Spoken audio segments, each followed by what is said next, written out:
topic is commanding the room, personal branding, business etiquette, and executive presence. So we shall give about 1 more minute, now 6:04, to allow other people who are joining into the webinar. But as we wait for them to come in, I'm just going to ask you in the chat box to let us know who you are and where you're joining us from, and maybe even what your expectations from this webinar are. So just let me know who you are, if you're able to, of course, and where are you joining us from, and what are you looking forward to? I'm particularly looking forward to the first part, commanding the room. Being a trainer, that's really where I start. How am I able to command the room? And anything that helps me get a few tips here and there on how I can better command the room always helps me stay ahead of the game. So what about you? What are you looking forward to? Let us know on the chat. And of course, if you have someone who's your friend who registered and you haven't, they're not on the website, let them know that we are now live and about to start. So let me see what we have in the chat box. I'm waiting on anyone on the chat box. Let's see what's coming in.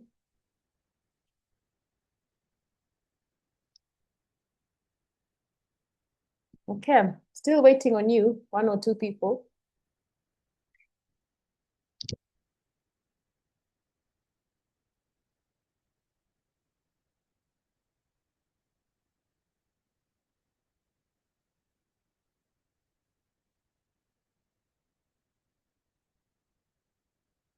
So I will assume that everyone is today a listener and possibly not in a situation where they can engage their keyboard.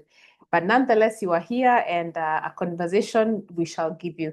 So it's 6:05, it's 6:06 actually. So let us start, and we shall start by just introducing you to the organization that hosts this particular webinar.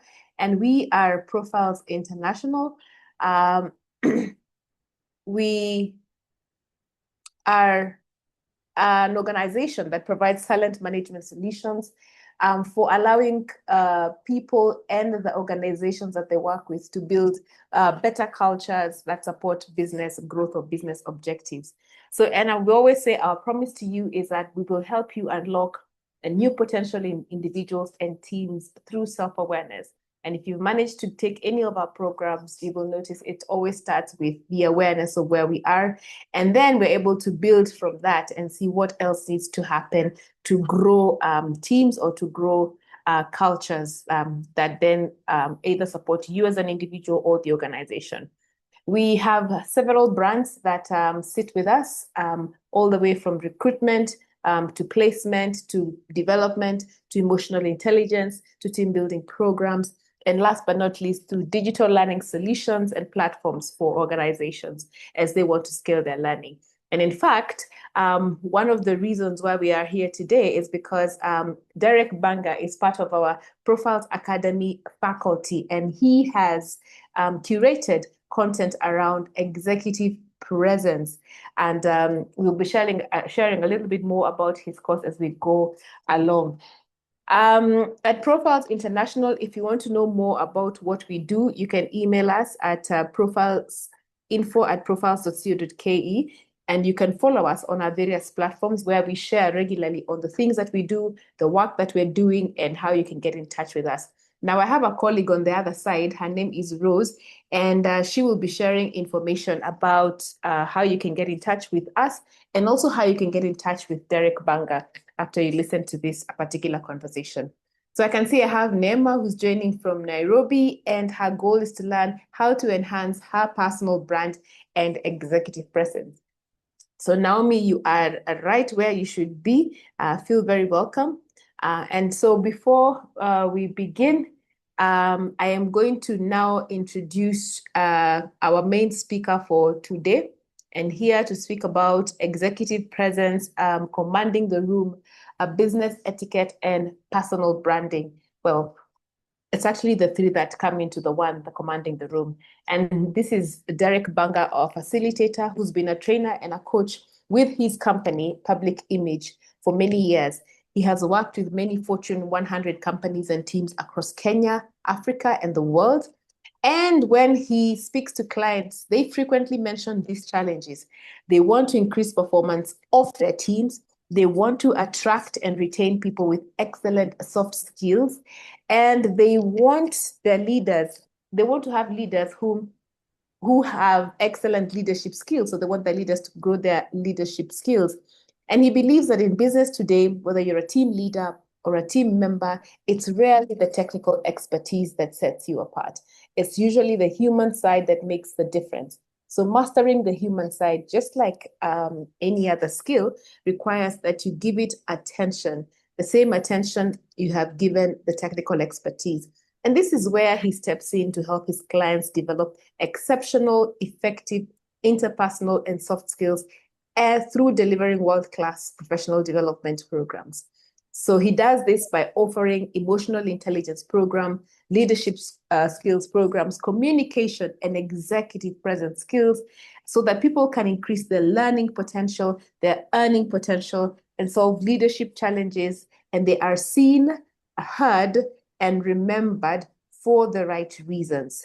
In terms of his personal academic background, he has a degree from SHU University in Connecticut, USA, and an MBA from the Helsinki School of Economics in Finland. He's also an alumni of Strathmore Business School, and he's also a generous emotional intelligence practitioner.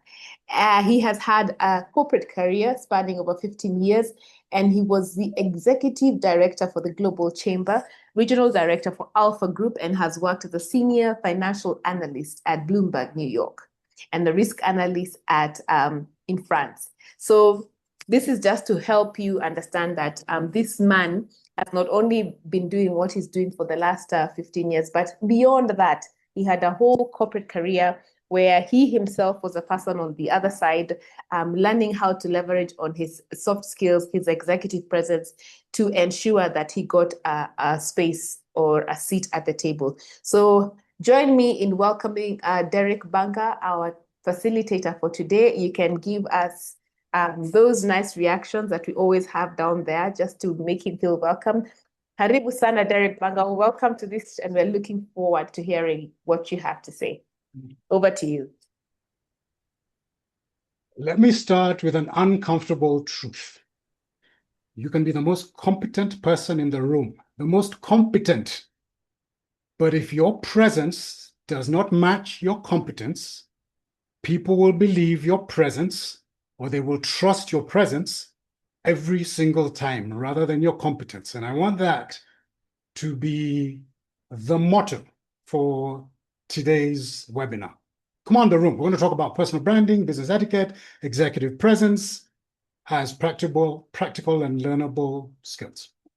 Now, before we dive in, I want you to do something for me, just for a moment. It's been a long day, I know, for many of us, a long week, well, let me not say month, but certainly the year has been full of ups and downs. And so what I'd like you to do before we start is just for a moment, I'd like you to close your eyes. Just close your eyes, and you can even look away from the screen. And I want you to ask yourself one question. What do I need to let go to be present in today's webinar? What do I need to let go to be present in today's webinar? The frustration, let it melt away. The stress, let it float away. The challenging moments, just let them pass away and be fully present here tonight. Okay.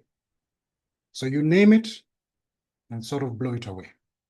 Okay, wonderful. Now, hopefully this is going to set the tone for our conversation today. So let me pull up my slides over here, see if I can get them going. Here we go. So I mentioned personal branding, business etiquette, executive presence. By the way, if you can see me and hear me clearly, and also see my presentation, just put a Y or a yes in the chat. That lets me know that we are together and that we're connecting. Okay, I can see the thumbs up, Sheila, Alfred. Awesome. Wonderful. You know, for those of you who may have heard me speak before, or maybe this is the first time, I always like to say my first love was the superhero movies. I love superheroes, and that was my favorite superhero, Superman. There we go. All right, 1939. Now, Superman's superpower is to be able to fly at the speed of a bullet, perhaps see through walls, extraordinary strength. But that superpower, to me, is something that all of us can try to manifest or bring to our everyday interactions. And that superpower is simply the power to be able to create a certain intention with our specific audience. And again, I'll go back to this. I like the ABCDs. So talk about appearance, we'll talk a little bit about behavior, communication, and digital footprint. There we go. So by the numbers, you see this fellow over here? Let me make him a little bit bigger. There we go. All right, trying to calculate something. All right, let me share some numbers with you. Did you know that 40% of employers will not interview a candidate that they cannot find online? Somebody searches for you online and you have zero to minimum digital footprint, then you are fighting upstream. There's some more numbers. 85% of hiring managers say that your personal brand, how you present yourself, and we're going to go into this, influences their hiring decision. In fact, 25% more of what a professional earns, and I'm going to put in this bucket entrepreneurs, consultants, coaches like myself, not just people who are working for a particular organization. If you have a recognized brand, an executive presence, some of the things we're talking about, you tend to earn more than your counterparts. So I want that just to sink in for a little bit. 47, 85, 25%. And these are just three stats, of which there are so many. And hopefully this will become clearer as we go through today's session. Ladies and gentlemen, let me ask you this, and if you have seen this before, I would ask you perhaps not to comment, but this is for the people who have not seen this picture or image before. All right. How many people see a young woman? If you see a young woman, put a Y in the chat just to make it easy. Or young. You can type in young or you can type in Y for a young woman. If you see an old woman, type in O or old or older.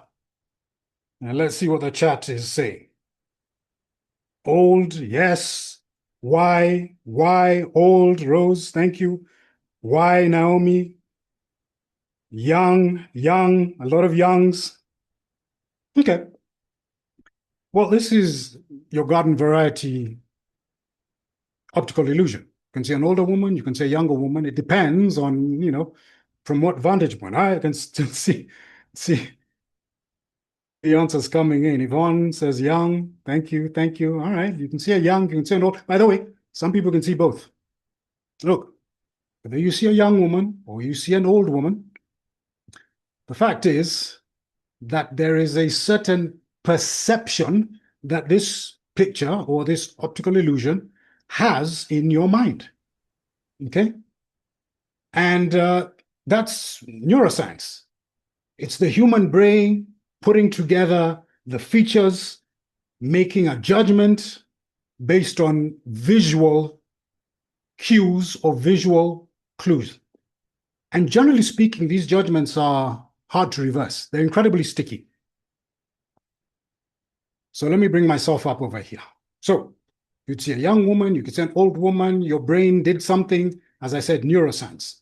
Now, listen, this brings us nicely to my first point, which is appearance is equal to perception. Perception, okay?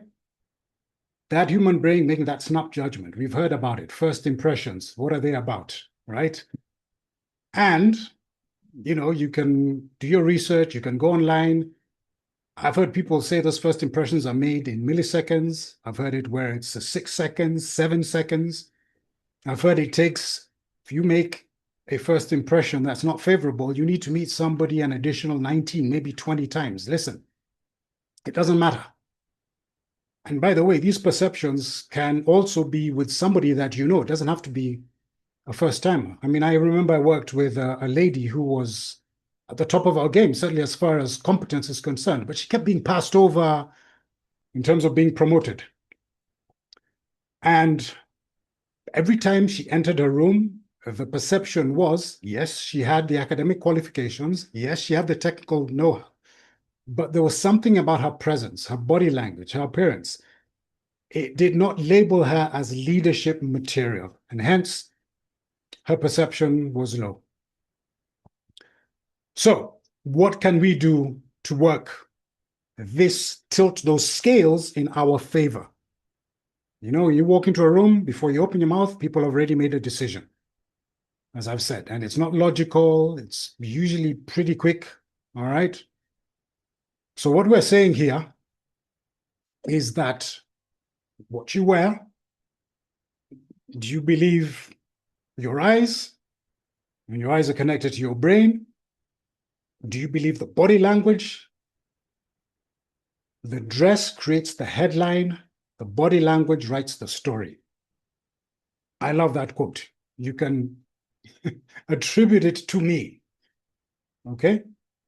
Now, again, when we talk about dress, I'm just going to talk about this a little bit more. What I'm saying is that expectations are set based on your physical appearance and what is appropriate. Expectations are either set or those expectations are brought crumbling down.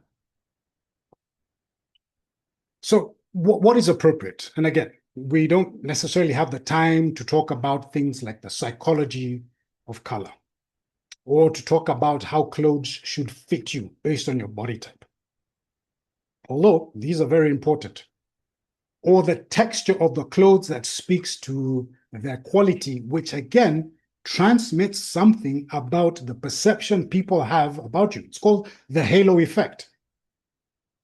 Now, whether it's fair or unfair is not the point. The point is it is a fact. Let me go back to that again. What you wear sets the expectation, your body language confirms it. So what are we talking about in terms of, say, body language? Well, take me for example. Let me see if I can get this out of the way. All right. Hang on one second. Okay, so I'm doing this webinar, obviously from the confines of my private residence, but I actually happen to be standing, and standing to me transmits a certain amount of confidence, credibility, maybe even a dash of charisma. You'll never find me sitting down during these webinars, but there's something that I know, even through this medium, where standing opens up my shoulders, lengthens my diaphragm, creates a particular perception in your mind. Now, whether it's virtual or in person.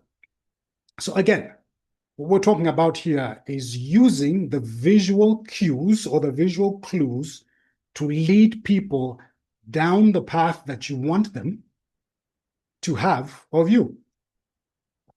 And by the way, they can be a mixture of things over here. So for example, you can be dressed quote unquote sharply, or you could be dressed well, or you could be dressed appropriately. But if you're fidgeting, right? If you're scratching, God knows what part of your anatomy when you're having a meeting, and we've all seen it, or you're busy cracking your nails, or your leg is trembling, okay? Or you're swaying back and forth, whatever it is, that generally translates to insecurity. Now, again, you could be dressed perhaps a little bit more casually, but if you have strong posture, if your shoulders are upright, your chin is parallel to the ground, then perhaps that transmits as confidence. Or if you're overdressed and you have low energy, maybe you're trying too hard, or you're wearing something that's perhaps pretty simple, but there's something about your body language that speaks. So what I'm saying is that both of these go in concert. And having one that is not in sync or in line or in tune with the message that you are giving can lead you to not command the room, as this webinar is called, but instead look like you are looking for the leader in the room. So I hope that made some sense. And again, if you like what I've just said, give me a yes or a Y and tell me, Derek, tuko pamoja, nimekusikia vizuri. Wonderful. Thank you, Alfred. I can see that. Thank you, Rachel. I got a yes from Harriet. Asante Eda. I can see all your yeses coming in. Okay. All right. I want to move on to something else, and I'm going to ask another question. And let me bring this up. So can somebody tell me what they see? Let me rephrase that. There happens to be an orchard there. Perhaps it's an orange orchard or an orange grove, if you will. And there are oranges and some notes. Now, just tell me, based on what you see, what you think this represents. And actually, if somebody wants to maybe unmute themselves, I don't know if Rose or Vicky can let them unmute themselves, and you can actually talk us through this if you have a lot to say. Okay, farming as a business. Thank you, Rachel. Anything else? That what this particular image you think represents? Money can grow on trees. Yeah, thank you, Marie. Correct. Okay. What about the connection between the dollar bills? It's an opportunity. Derek. Yes, and who's this? Can hear me. I think this is both. I think it's showing that there's an opportunity in farming. So it could be an opportunity for investment or for doing business. Okay. All right. Okay. Maybe I should have said link it to our topic for today, but I appreciate that this definitely could be an opportunity in farming. After all, it is some sort of produce with money. Actually, I am going to take the B in the ABCD, which is behavior equals signal. And what this picture is showing, at least in my mind, is that there is a certain link between what we produce and how, shall I say, profitable we are. Now, that might be a little bit of a stretch. Maybe let me show the next slide so that I can illustrate this further. I want you to look at this. And this is a concept that I have begun talking about, which is an archetype as far as people's behavior is concerned. Now, I actually use these three archetypes in my coaching and particularly think of high-stake moments. You're in an interview. You are looking to close a deal. You perhaps have your tier one client in front of you. And we have three types of people here, three archetypes. Okay? We have what we call the survivor, we have what we call the striver, and we have what we call the thriver. Survivor, striver, and thriver. Now, I want you to take a look at the survivor. And again, I want you to think a little bit about maybe your current situation, maybe the situation that you find yourself in. And remember, we're covering the B in terms of behavior. That egg next to the survivor, including that caption of somebody reaching for air, what is it telling you? If you could tell me something about what that egg that is cracked and has a band-aid or a plaster, as we call it in this country, across it, what do you think that signifies? Go ahead and put that in the chat. What do you think that signifies? Desperation, thank you. God. Okay. Okay. You can focus on the egg, you can focus on the person, but what do you think that signifies to you? Okay, desperation. Anything else?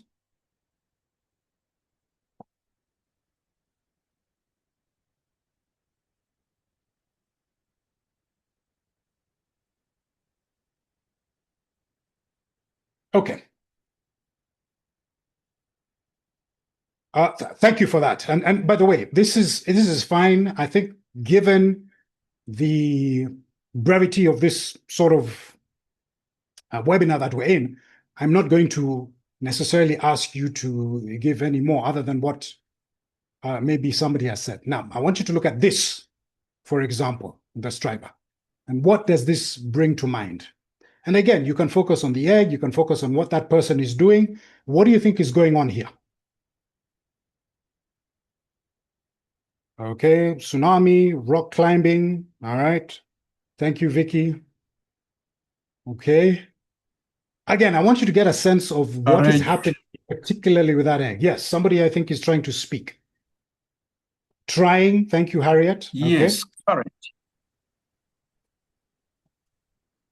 All right. Thank you very much. Determination, Caroline. Yes. Okay. All right. Let me go to the last one. This is the egg, as you can see, has been broken through. Maybe what was in that egg had hatched out. And the caption behind it shows somebody standing or sitting majestically next to a lion. And again, what do you think this signifies? Oh, I liked what you said before, Harriet. Potential, yes. But what do you think this one signifies? Okay. So what we're looking at here, folks, is 3 areas and archetypes, as I said, for most people, particularly in this area that we're talking about commanding room. So first of all, we have the survivor. Just trying to get through, head down, not make a mistake, don't rock the boat. Invisible, working 8 to 5, not doing anything, towing the company line, if you will. Just doing the bare minimum, surviving, literally. Okay, hanging on by a thread. One day they're working, the next they're given a memo and told, unfortunately, you are surplus to our efforts over here. We're getting rid of the department. I think you can relate. Then we have the striver. Always trying to prove something, okay? Overeager, often anxious, burnt out is the tagline, okay? Desperate to hit the targets, make the numbers, okay? And then we have the thriver. And the thriver, to me, let me actually pull this up so that you guys can see this. The thriver, to me, is deliberate, is grounded, makes choices that work in their favor for them, their team, their customers. And thriving, to me, is not reacting. It's actually commanding the room. No need to shout, walking in and having presence. So where are you? Are you in survival mode, striving mode, or are you in thriving mode? Okay, and in that high-stakes operation that I mentioned before, are you reacting? Are you constantly trying to prove yourself, or are you actually in charge of your own destiny? Choosing your behavior deliberately, as they say. And by the way, this comes with a topic that I love to talk about, which is emotional intelligence. I have self-awareness, or you have self-awareness, in order to know your state of mind, so to be able to remove yourself from a situation, bring yourself in, and not react to the vagaries of whatever is going on. Somebody yelling at you, a customer annoyed at you, whatever the case might be. You're able to have an awareness of other people so that you can, again, adjust how you behave, how you react, your tone of voice based on how that person is acting. You're authentic. You have empathy, and all of these things that we talk about in emotional intelligence, right?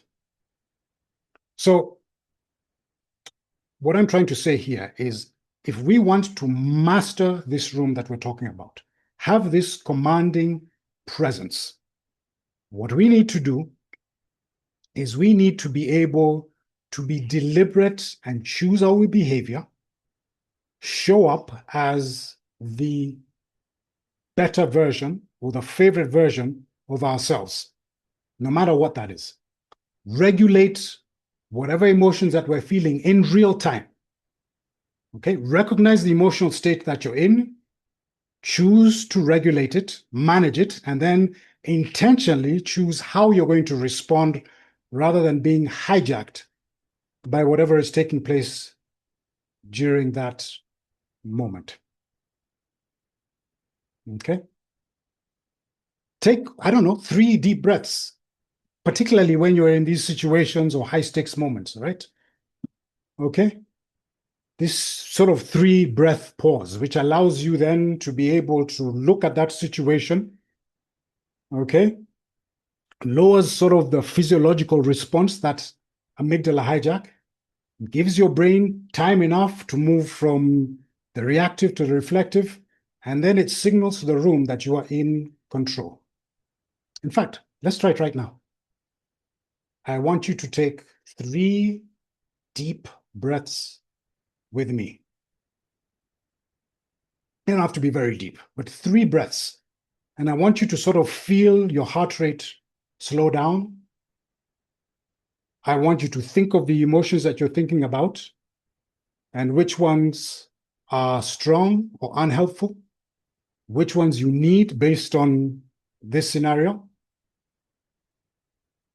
And hopefully, this made you feel calmer. And this simple activity, of which there are many, can help you go, as I said, from reacting to actually choosing, so that you come across as a thriver. Okay.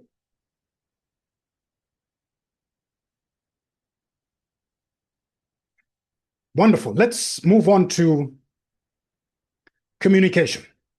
And for me, communication equals influence. Influence. If you cannot communicate, or if you cannot communicate well, you cannot influence. And if you cannot influence, you cannot lead. It's that simple. Yeah. In fact, to me, this book, for example, let me pull it up, is called The Psychology of Persuasion. It's by Professor Robert Cialdini. The book is Influence is a classic. I'd like to recommend that everybody reads it, or maybe gets the audio version. And to me, communication is central to this topic of influence. Actually, let me make it easy for you guys. And I'm going to give you what I call the CASH formula, or the CASH foundation. Now, note it is CASH with a K. And those letters are all acronyms for what? Can somebody put there in the chat? What do you think those letters are acronyms for? CASH. What do you think that stands for? What is CASH? You can say the K is for this, or the A is for this, the S is for this. What do you think CASH stands for? Okay, let's see what people are saying in the chat. Okay, K is for knowledge. Thank you. I have a few people who have that. Yes, wonderful. Knowledge, knowledge. Uh-huh. What do you think the A is for? Attitude. Okay, thank you, Mercy. Thank you. And what do you think the S and the H are for? Okay, A might be authority. Okay. Well, I appreciate you participating. Here we go. Let me give it away. So the K is absolutely knowledge, and that is the content of your communication. You need to know your figures. You need to have the data. You need to be able to know the price of the product or the service that you're providing for your customers. I mean, that's basic, right? You need to have that knowledge, right? That knowledge also includes things like, for example, stories about how you present or sell that particular product or service. Examples. Without knowledge, you literally have nothing to say, right? So I think also, let me say that this knowledge is not just about the technical aspects of your work or your job. This knowledge also encompasses things far more than that. So, for example, do you have a well-rounded knowledge of, let's say, the industry or the world in general?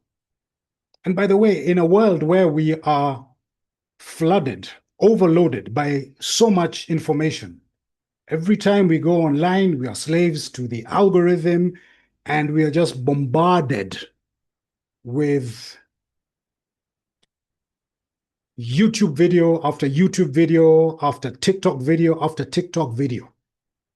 You need to also become selective with the type of knowledge that you take in. So there needs to be some discernment. I always talk about reframing or reprogramming the algorithm, particularly if that's, social media is the medium where you get a lot of this knowledge. I also talk about speaking or talking to the dead. And when I talk about speaking or talking to the dead, I don't know if you can see behind me. Those are a lot of dead people back there, with the exception of a few of them. In other words, people who have lived a life, a successful life, successful people have put down their thoughts. And this ability to read these books and learn from the masters. Nobody is reinventing the wheel today, in a manner of speaking. In other words, what you are going through, somebody has been through, and they have written about it, and you can read to learn how to deal with that situation. So that's what I'm going to say about knowledge. Become addicted to learning new knowledge, and particularly reading for me. Now, the A is attitude. I think somebody had mentioned that, which is the story that you tell yourself when you are confronted in these various situations or scenarios. The invisible force. What story do you tell yourself? The story I used to tell myself when a matatu would cut me off in traffic as I'm driving would be, this matatu driver is out to ruin my day. And then my reaction would be to follow him instead of going to work, roll down the window and yell at this matatu driver and tell him, Wewe, right? And by the way, back of matatu is written rude boys for life. So that was the philosophy of that, of that matatu operator, right? I mean, what kind of a reaction is that? Today, the story I tell myself, if something happens, a matatu jumps a light, or if I'm walking on the pavement and happens to drive, which is, some of the egregious things we've seen, is to tell myself this matatu driver does this because his boss takes away half his money or 3/4 of his money. And so he behaves like a lunatic on the road because he needs to find some way to make up for the shortfall of the money that he can't make. In other words, I am finding some way to empathize with the behavior that this person is exhibiting. Now think about that in terms of your customer who yells at you, your boss who is always on your case, your direct report, or the person who works for you who never listens. And yours is to say, how many times have I told you, right? But if you just turn that mirror around a little bit and reframe that story, and say to yourself, maybe it is how I communicate with this person. Maybe there is something that this person is telling me. Let me listen with my third eye rather than talk too much and listen to the customer. Maybe they're telling me something, even though they may not be communicating effectively. So, in other words, what I'm saying, folks, here is let us change our attitude, particularly in difficult circumstances, right? All right. Okay, so let me move to the S. The S is skills, and particularly soft skills. Okay, so these are the skills that will help your communication land. What skills are we talking about today? Active listening, asking open-ended questions, soft skill of being able to present yourself so that you are appropriate for the room. Okay, just being able to have these social skills. I talked about having competence versus perception at the beginning. What perception do people get of your soft skills? Are you somebody who has a business online, and when I call to ask you how much you are selling these shoes on TikTok or on Instagram, you answer the phone and say, yeah, instead of good afternoon. This is so-and-so business. How can I help you? That is a soft skill right there. And that little bit of difference can make the difference in that answer can make the difference between you making that sell or not making that sell. Okay, and then finally, the H is habit, success work habits. And this is the compound interest of communication. Small daily actions that build on each other. Everything from your morning routine, let me make this bigger so that you can see this. Everything from your morning routine to showing up 5 minutes early to every meeting, to reviewing an agenda before you walk in, to preparing before a presentation, okay, to listening before you speak, okay? And they may seem tiny, but over a year, as you rinse and repeat, they transform how people experience you and how you show up. So your homework is to pick one of these and just do it. Do it for a week. Do it for a month. Do it for 6 months.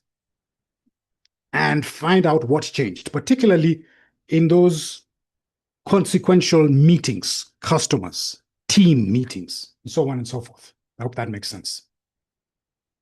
All right, guys, if you're still with me, let me get a Y or a yes in the chat. If you're still with me, let me get a Y or a yes in the chat. Thank you very much. Cash for communication. Let's see if I can get my full face here. Thank you so much. I appreciate it. Wonderful. Okay. So we're on the home stretch now. We're going to talk about your digital footprint. Digital footprint, which to me is your brand being on show 24/7. Yes. Somebody right now is making a hiring or buying decision based on what they see online. They make decisions while you're asleep, right? All I need to do is simply go online and see what does your digital footprint say or not say, and then I make a decision. So, when was the last time you did an audit? And when we talk about an audit, let me see if I can get that here. I'm talking about, for example, just simply Googling your name. And by the way, Google your name on somebody else's phone or device that doesn't have the cookies that your own device has. What comes up? What is the first thing? What is on that first page? Or do you have a common name? If you have a common name, are you a result on page 3 or page 4? What do you want your target market to hear, to see, to feel when they are making that decision about you online? And by the way, it goes without question that for me, LinkedIn is the port of call, certainly in terms of business. So is your LinkedIn profile optimized? Oh my goodness. Is it complete? Does it have a relevant picture? Okay. Okay. Are you using it on a authentic basis?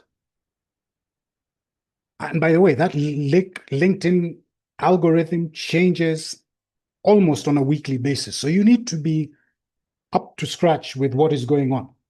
But that is where people are going to make decisions about you. Are you commanding that room? And by the way, the last thing that you posted online, did it bring any value at all? Maybe it's the last tweet. Maybe it's the last post on Instagram, the last thing that you shot and put on TikTok. Did it bring value to your brand? Okay.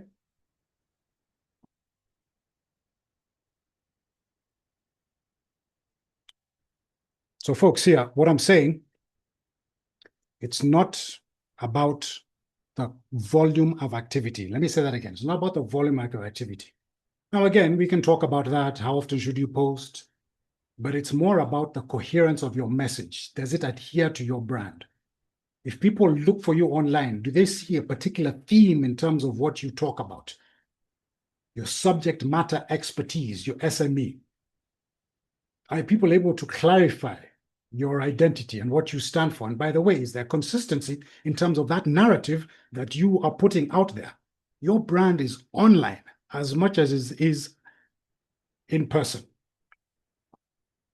Are those three aligned? Are you memorable? And can somebody quickly tell who you are and what you stand for? Okay. Great. So I think I'm asking a lot of questions over here without necessarily giving you specific answers, but those answers are inherent in the questions that I'm asking. And a lot of this is things that you're going to have to do as you leave this session. You know, a long-haul flight from here to pick your airport in Europe, okay? It leaves here, flies on a particular trajectory. If that radar that the pilot puts in is off by 1 degree,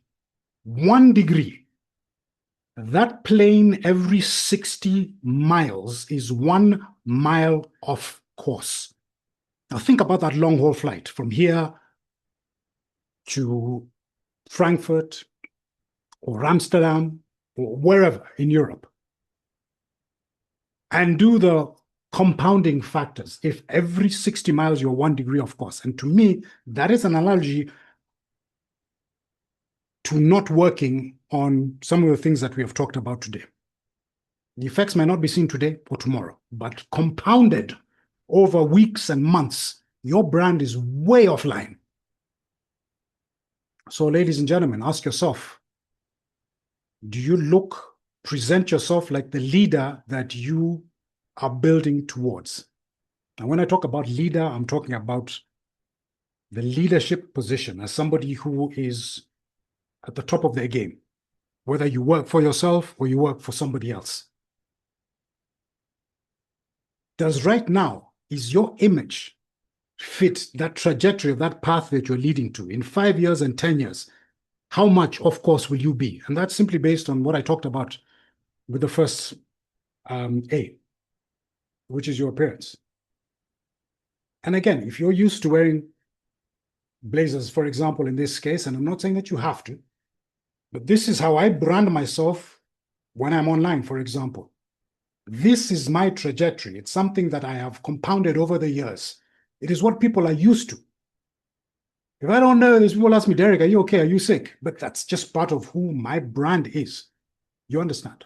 So you have to, again, figure yourself out. Okay. And akin to that, what are you missing in terms of the presence that is shaping how people respond to you? Let me just move on. That's related to number one. Ask yourself this second question. Are you acting as a survivor or a striver? Particularly in those situations where you need to be at the top of your game. Difficult customer. Okay. A boss who is very demanding. Somebody who works for you or works with you, the same team that is difficult to get along with. How do you operate in those circumstances?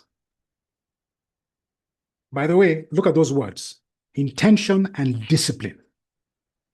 Let me tell you, the days of me getting completely angry or thrown out of left field, I'd like to hopefully say are long gone, because I have been able to manage my emotions. Okay. In terms of the cash formula that we talked about, does your communication build trust, clarity, particularly when you are leading people, and not necessarily leading people, but let me say leading people, it could be when you talk to your customers, when you deal with the people in your professional world. Do you have the knowledge, the right attitude, the prerequisite social skills, and, as I said before, the success work habits? Okay?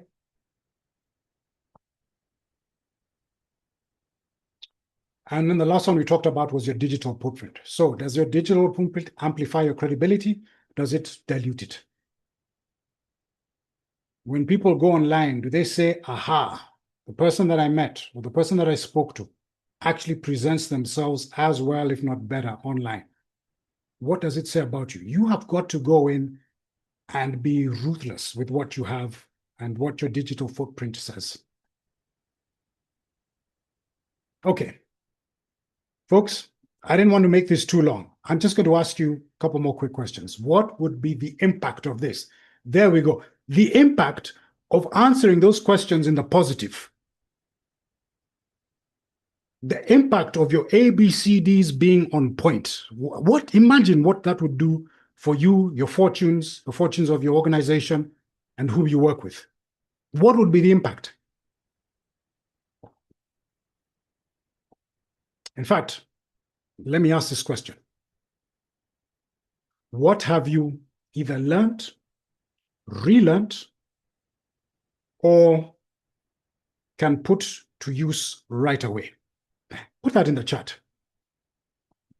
What can you take away from this short time we've spent together? What have you learned? What have you relearned?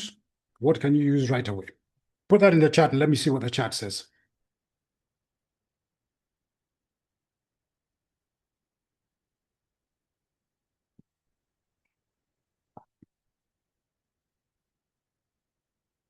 Okay, thank you. Rose, you've learned cash. Well, thank you, wonderful.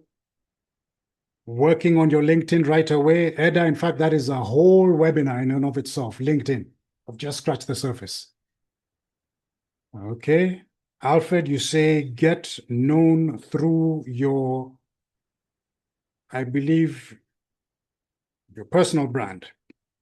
Digital presence, Irene, thank you. Mary, digital footprint. Super brand, thank you, Vicky. Reinventing myself by what you consume online. By the way, I have a bee in my bonnet about what is presented to us online.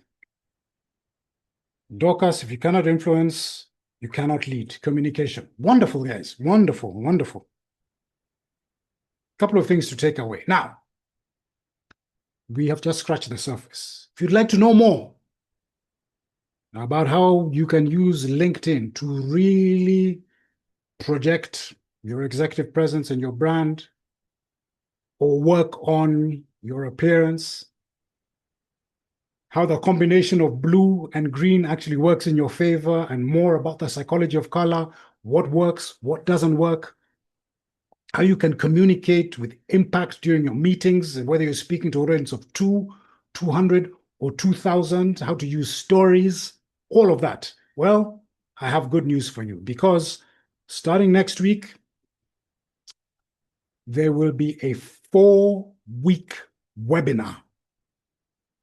Did I say that correctly? 4-week webinar? 4-week course done online, where we're going to delve into each of these areas in more detail. I don't know if you can see that. Vic, is that big enough? Perhaps you can put that in the chat, Rose and Vicky. Okay. I believe the investment for you is 45,000 shillings, but this is a 4-week course every week, starting next week, the 23rd of April, where we're going to cover each of these areas in great detail. So please put that in the chat, Rose, so that everybody can see that. All right. It's there. It's on the chat. Wonderful. Okay. So that is my personal contact details. That is my organization called Public Image. You can take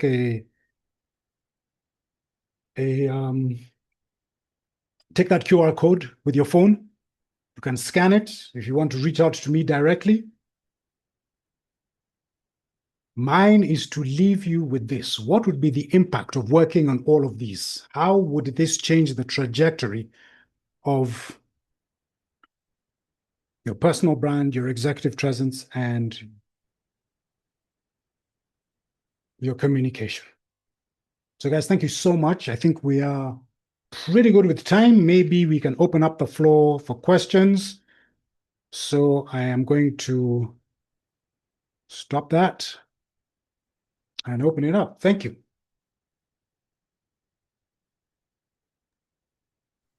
Thank you so much, Derek, for that presentation, and of course for asking us thought-provoking questions around what our beliefs are, because I think that's what you're basically asking us about, what our beliefs are about certain aspects of our lives. So I can see guys are already giving you flowers. So let's continue giving those flowers, those reactions. Press those buttons. They always make the screen look so nice.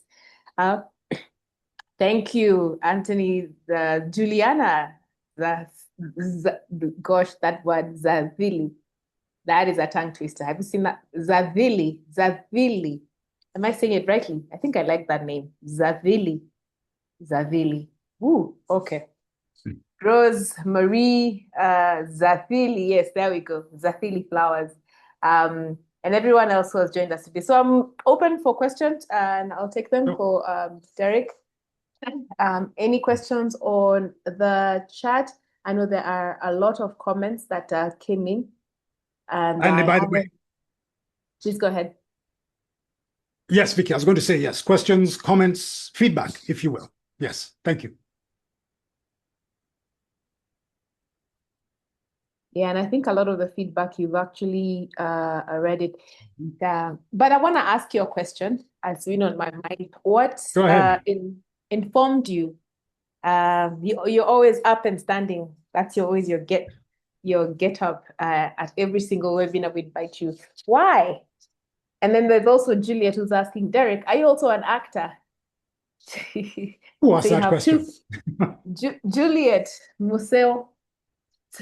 Juliet Museo. So two things. First question is, are you also an actor? And then second, I'd like to know why. Why did you pick that? So good question, Vicky. And we're going to cover how you handle yourself in virtual settings. This virtual setting. So you'll notice a couple of things. Number one, that's the real background. And there's certain things that are going on that, again, speak to my brand and who I am. And part of it is me standing. Standing to me allows me to feel the presence of this virtual space, this little box that we have over here. There's my camera right over there. Okay? As opposed to sitting, which, again, even though I frame the camera like this, takes away from my presence. I want to replicate the situation as if I am on stage or on a workshop that I will do in front of my target market as much as possible. My voice also fills the space, this mic, a little bit more when I am standing. When you're sitting, your voice somehow becomes a little bit smaller. And that's just because of your diaphragm. And again, I'm able to use my body language to express myself. I'm trying as much as possible to replicate a face-to-face meeting or workshop within the confines of this artificial world. So that's one of the reasons I stand up. Okay, great. Voice boom. Yeah. Space boom. Open boom. Yeah. So part of that. Okay. So we have another question from Harriet. Says, what is more commanding, to have your camera on or off? Oh, that's an easy one. I can answer that question. Having the camera on. Now, let me put in the caveat. we've been living in this world for what, 6, 7 years? Yes. Since we went virtual, right? Yes. I get it. There are circumstances when having the camera off is preferable. Whatever the circumstances are, okay? Even yours truly, Derek Bbanga, will occasionally turn off his camera during a meeting. Now, if I am the star of the show, let me rephrase that, not the star of the show, but if I'm participating in that meeting, I will try to plan and prepare myself. Remember the S in CASH formula, which is the skills? Yeah. I'm going to make sure that I get home early, or I wake up early enough, or I make sure that everything is sorted so that I can turn on my camera, so that I can present that version of myself. Absolutely. Being able to see my face, my body language, my nonverbal communication, my micro gestures absolutely helps in terms of communication. Certainly, there are times when I don't want to have the camera on. But if you can, and again, I look at what is the consequences, the stakes of this meeting. The stakes of this meeting are me as a speaker. Having my camera off would not make any sense at all. The stakes are pretty high here because I am the main person speaking. So absolutely, I'm going to have my camera on. And by the way, getting used to having your camera on means it becomes easier and easier. If it's if it's so tough to turn on your camera, then it becomes easier just to say, you know what, who cares? I'll just turn off my camera and I'm not doing it. But, to be fair, some of these things are case by case basis. But if you can't turn on the camera and get used to it, turn it on. Okay. I think that was a pretty straightforward answer. And Edda, I think this question is going to keep her up at night. She says, but how do you manage to capture your image while standing? A lot to learn. I guess that's something that you can cover in another whole webinar. I think just before this, you were telling me about how many gadgets you have. Yeah. 1, 2, 3. But I do this for a living. Now, and sometimes it's a little bit crazy because everything goes pretty well. So sometimes I'm looking there, okay, is that gadget working? Okay, is that gadget working? Okay, is that gadget working? But I try to focus mainly on my camera, which is here. And you notice how I've framed myself. Now they talk about the 2/3 rule. So my head is in the top 2/3 of the frame when I am speaking. Another reason why I like to stand. But I also like to stand because, when I gesture, again, you can see my hands. The hands are so important in the reading of body language and what it says. It amplifies my words. It amplifies what I'm saying. So again, I'm using all of these things that I would do in the real world and bringing them to the virtual world. I think I'm answering your question. Am I answering the question, Vicky, or am I going off on a tangent? Well, you are, and you have a little bit. So I'll take that for now. I'll take that word for now. Right. Great. So I am not seeing any other question. Edith is perfect, and she'd asked the question. So there you go. You did answer the question. And then the rest is just a lot of thank you. Though I notice you have evaded the question around you being an actor. You've not given an answer to that one. So Google is your friend, my dear.